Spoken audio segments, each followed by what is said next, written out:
অমরাবতী সাম্রাজ্য আবার সৃষ্টিকর্তায় নিজ হাতে করিছে সজন কুয়ার খেলা দেবতা মন্ডলী সঁচাকৈ নুহে জানো অমরাবতীপুর দেবতার অমূল্য সম্পদ কিন্তু দেবগুণ দেৱৰ কিনাৰলৈ আহি বাৰ্তা দি গ'ল আৰু অলপ দিনৰ পিছত পৃথিৱীত এক মহাপ্ৰলয়ৰ সূচনা হ'ব চাৰিওফালে কেৱল পানীয়ে পানী থাকিব গছ লতা মনুষ্যকে আদি কৰি একোকেই বাচি নাথাকিব সকলোবোৰ ডুব যাব জলৰ বক্ষত তেতিয়া যক্ষ দানৱবিলাকে এফালৰ পৰা মূৰ দাঙি উঠিব পাৰে তেতিয়া হয়তো তেওঁলোকে স্বৰ্গৰ ৰাজ্য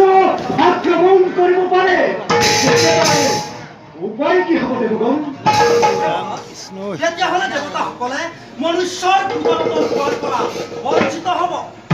দেৱতাসকলক পূজাপতল ঘূৰাই দিব দেৱৰাজ ইয়াৰ কি ব্যৱস্থা হ'ব মনুষ্যৰ পৰা পূজাপতল নোপোৱাটো আমাৰ অতি দুৰ্ভাগ্যৰ কথা যদি পৃথিৱীত যাগ যজ্ঞ আদি নচলে তেনেহ'লে সমগ্ৰ পৃথিৱী অধৰ্ম এফালৰ পৰা গ্ৰাস কৰি উঠিব এই ক্ষেত্ৰত মৃত্যু অধিপতি কি ভাবি পাইছে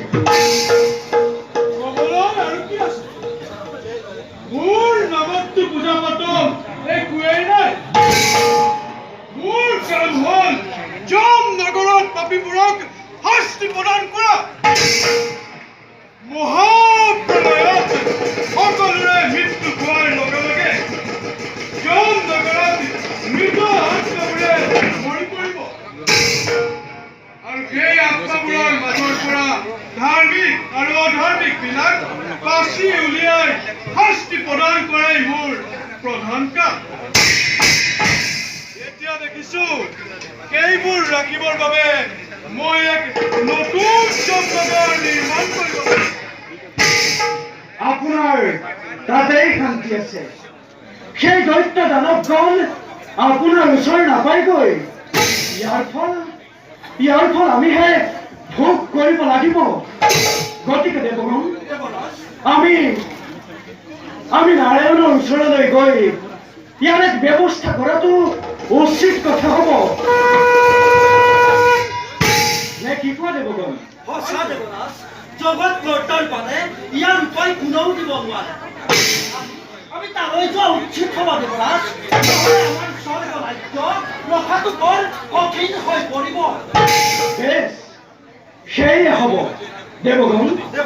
আজিলৈ সময় মনতেই ভংগ কৰা হ'ল